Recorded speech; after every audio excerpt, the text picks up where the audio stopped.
Welcome to the Southern Mountain Kitchen. Today we're going to make puff pastry pumpkin turnovers with cream cheese icing.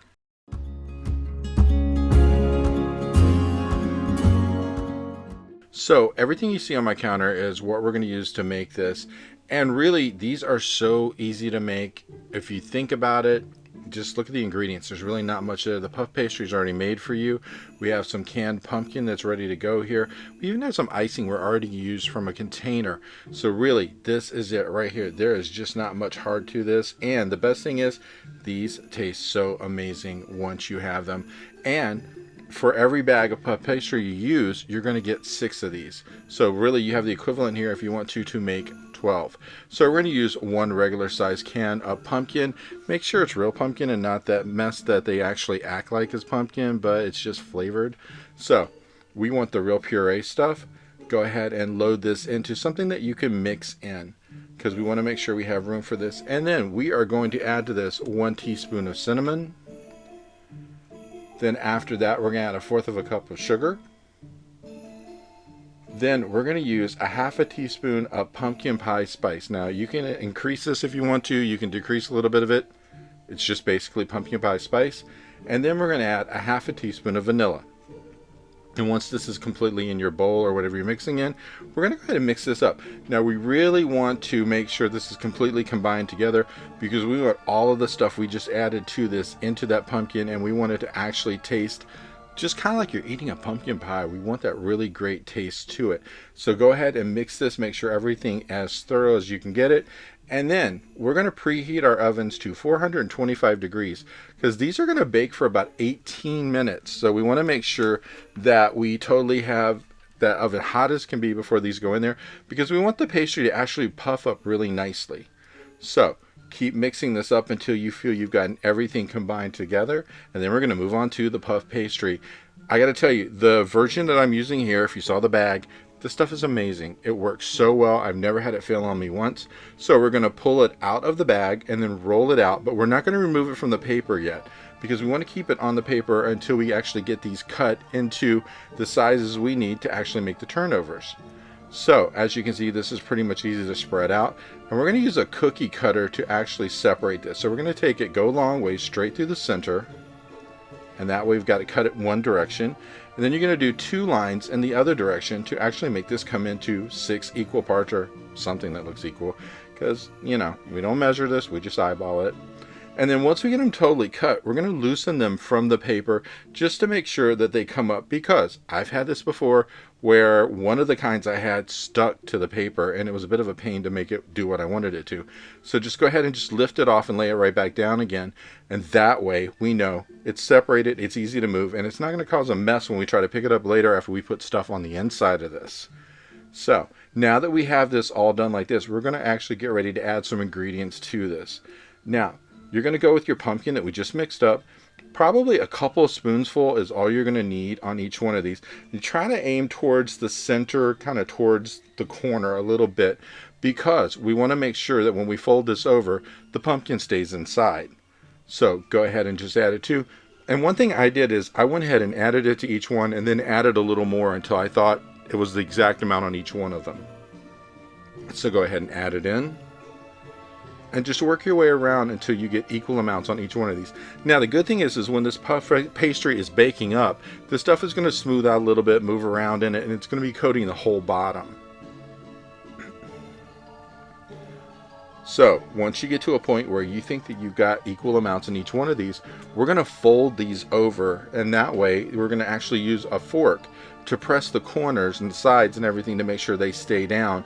And you know, you could do this with like egg, you know, because a lot of people do egg wash and stuff like that. You know what? The fork works just fine. It just really does, because it always holds it for me. So as you can see, I'm taking one corner, pulling it over, and then I'm just going to press it with my fingers for a second just to actually get the shape right for that triangle, and just work my way through each one of these. And as you can see, there's nothing hard about this. And the best thing is the amount of pumpkin I put in there is going to hold in place, which is perfect. So keep working this until you get through each one of them, and then come back with your fork and just run it along the sides that you folded over. Now as I said, per pack of the puff pastry you're going to be able to make 6 of these, And then you already have enough pumpkin for a total of 12. So if you have 2 packs of this, that's fine. But like, with this video, I'm just doing 6 of them right now to show you what they look like. The others I want to make off camera. So just take your fork and press it down going along it. Make sure you get all the way to the corners. And just make sure that on the sides that have been folded over, you really push that down and work your way through. And it's really good. Sometimes though, it will stick to your fork. You might have to actually, hold on to the paper a little bit. This is why I left the paper there, because for one thing, it came with it, and you don't have to clean up much of a mess after you do this because it was already on there to begin with. So go ahead and work your way all through each one of these and make sure that they're really great.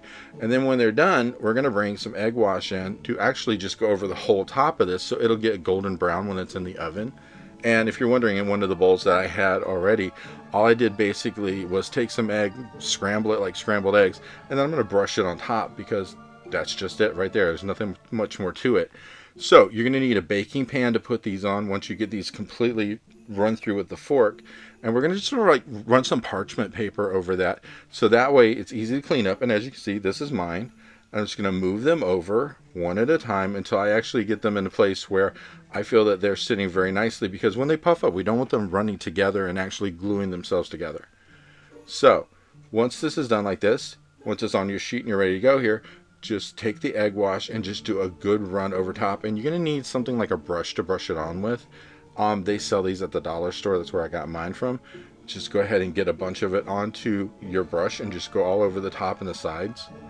And that way you got a really good coating of this on there. And as you're going through it, you're going to tell the color's going to change a little bit, so you know where you've got that egg at. So you're in really good shape once you get all the way across the top and the sides. And then once we get this done, we're going to sprinkle a little sugar over top of it. And the sugar is just going to give it a little bit of a sweetness, and that's actually a really great thing because it's just going to help, because even though we're putting icing on top, it's just a little more to the sweetness of it to offset some of the pumpkin. So once you get them completely coated with the egg white, just go in and just take a pinch of sugar and just run over top of each one of them. And then they go in the oven and they're going to come back looking like this. And see, they poofed up really nicely. They got really great edges to them. They look wonderful. They stayed sealed. That's the best thing. You can't ask for more than that. So now we're going to take our cream cheese icing, get a Ziploc baggie, cut a little corner off, and I do mean a little one, and just spoon in a bunch of the icing, which basically you see how much I put in there. It's probably about like maybe 4 or 5 tablespoons worth. And then get rid of the icing, squeeze what's in the bag down to the corner. You Ziploc the top of it, so make sure it doesn't come out the other way.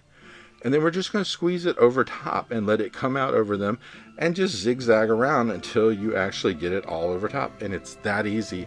And the best thing is you don't even need like some kind of a pastry bag or anything like that. You literally just needed a Ziploc baggie. And I'm going to use this until I use up everything I had in the bag. And just, it doesn't matter what kind of design you make on top of it. But, I saw that they had these at Arby's. And I thought, I can make it better at home and cheaper. And I did. And I think mine tastes a lot better. And that's the best thing about it, is when you make stuff homemade, you put a little bit more into it than sometimes a restaurant does that overcharges you. And this is what mine looked like. And when they were done, I swear these were so good. And they were gone within a day's time. So I think you just might like this. I hope you liked this video. And if you did, please like and subscribe. And if you get a chance, check out the Southern Mountain Kitchen website, where you can get a free recipe. Check out the cookbooks available from the Southern Mountain Kitchen. And if you'd like to, you could order a cookbook at a discounted price, cheaper than Amazon, with shipping that is also cheaper than Amazon. So if you get a chance, check it out, and I hope you have a great day.